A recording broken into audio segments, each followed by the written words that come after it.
right, we've made it several months without computer issues, but today we have them. So we're going to do a part one, part two. Thank you for joining in for part two. Welcome to the sequel. So we had talked about Mike Januik, his amazing ability to grow these French varietals in Washington State and with such elegance.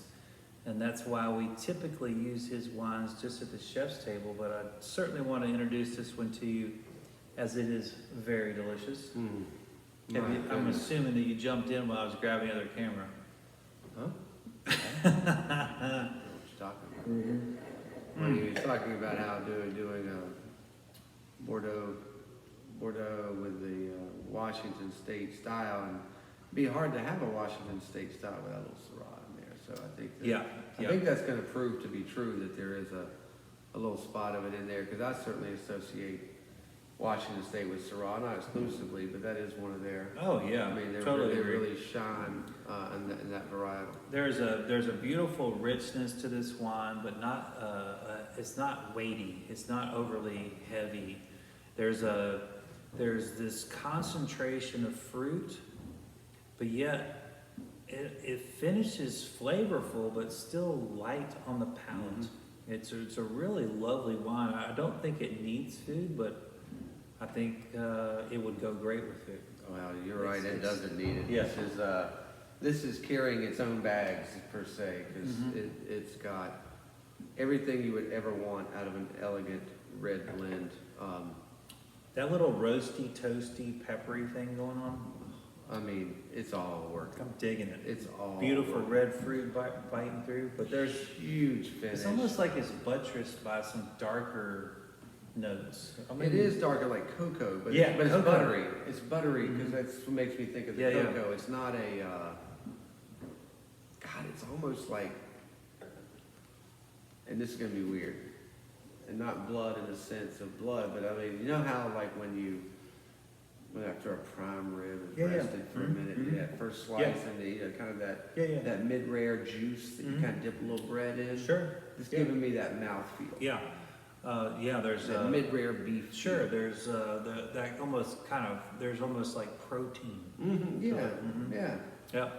Absolutely beautiful. The tannins are very, they're subdued. They're there, but they're not like. They're not aggressive.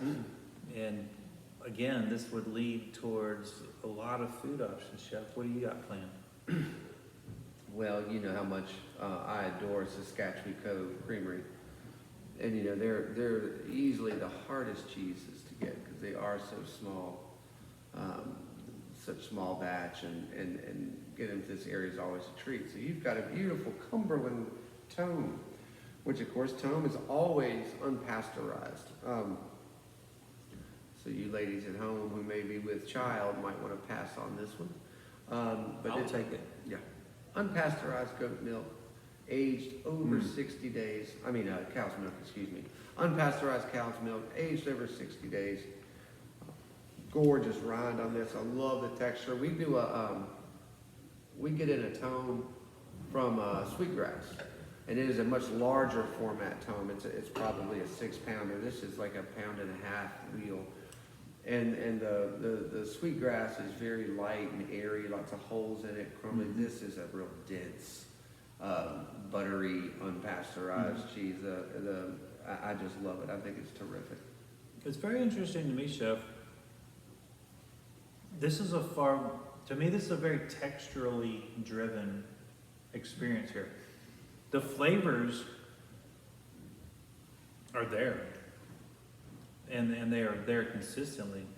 But oftentimes I find like cheese is like explosions of flavor and not so much noticeably texturally. For this, the texture keeps my mind occupied. I'm thinking about how this chews. I'm thinking about how it dissolves or doesn't dissolve. Doesn't dissolve. And so, but at the same time, you know, it's almost like the texture takes the forefront. But I'm not trying to diminish its flavor. The flavor is delicious. But it's fascinating to me how the texture says, "Hey, what about me? What about me?" And that's what you're talking about with the Sweetgrass. It's not. I don't want to say chalky, but it just crumbles and it's gone. And this is like, no, I'm going to stay for a while. We're going to visit. Yeah. You think that's a fat content It's situation? gotta be. It's gotta be. And also, I think the size helps a lot with that too. You know, there's big, large format.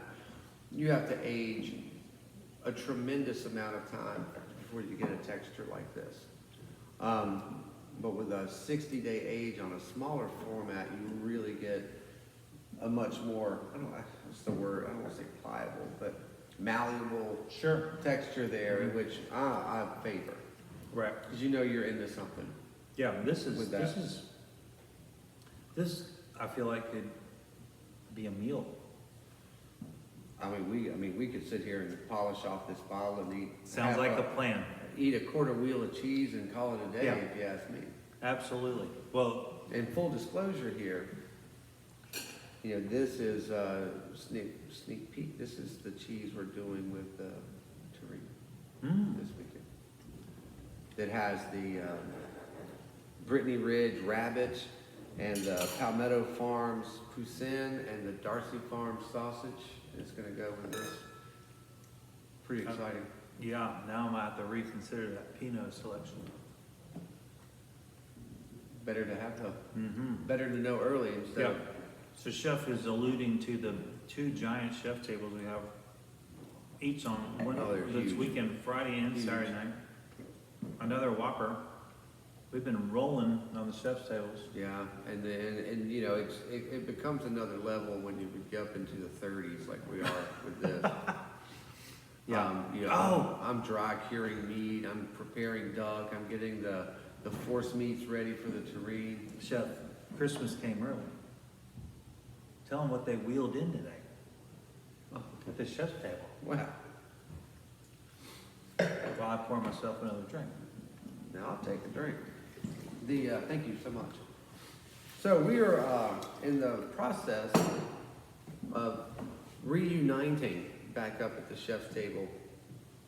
Since COVID, you know, Ed and I have been split up a little bit. He stays up front for the duration, and I'm back and forth from the main kitchen to up front. And so Ben has once again reinvested in us Yeah. and put his trust in us enough to continue to invest in that area. And so we have a brand new 6-burner stove and a little fryer. We have major refrigeration arriving in stages for both Ed's wine and for food. We have some new tables coming. I mean, it's going to be a world-class kitchen up there for us to put on our show, and we're just really excited about it. And certainly, we're still beholden to staffing issues, but we're working on that too. Yeah. So when the time is appropriate, chef will be plating and preparing food right before your eyes, just like Instead it of was serving. back in the old days. Back in the good old days, Now, in our infancy. yeah. So you know, this is something that a lot of people have been questioning. He's like, hey, where's chef? It's like, well, he has 2 cooks. He has 2 of them.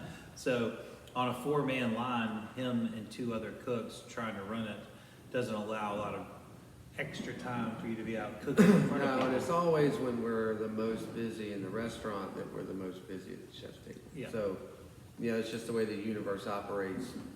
And so we can't abandon either for the sake of the other. So we've just been doing both, and this has been what we've needed to do to make sure both are satisfied. But of course, when you try to please everyone, something always falls a little off. So Yeah. we've had some, and we understand, people who've been to the chef's table and have had the full demonstration, understandably, you know, voice that they that's what they were expecting and wish they had again. And we're listening. We don't want it this way either. This is not what Ed and I wanted, but this is what the cards we've been dealt. We've been trying to play it as best we can, but it looks like it's coming back around again. You know, every time, every month we're growing and learning post-COVID, and it's a whole new world for the service industry, and no one had the playbook, and we are adapting and overcoming, and we appreciate everybody's patience. Yeah, and you know, and we've been devoted to that. You know, we're seeing every day places we love close, people we love. Gosh, Finnegan's is closing at the end of And the it's month. just, I mean, you pick up, it's just an epidemic all Yep. over the country, and it's, no one's immune. You're hearing that this person left the business, and that person left the business, and people, I mean, it's just, it would be really easy to throw our hands up and do the same, and just go forget it, it's not worth it. But we've been really working hard to learn from it, and to try to grow, and to not say, well, that's how it is, and instead say, well, where's the opportunity here? Yeah. And I think we've done a good job of trying to find opportunities in this mess instead of just succumbing to the frustration. Absolutely. Not that it's not frustrating, Hey. but you can't let it rule you, because, I mean, then what?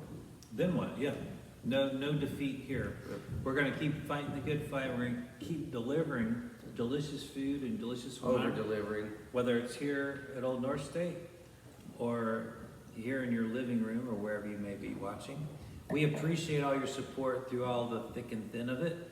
And just remember that, we might be somewhat difficult to track down and pin down sometimes, but believe me, we're working hard to make everything work. We're working on it. And it's always for the better.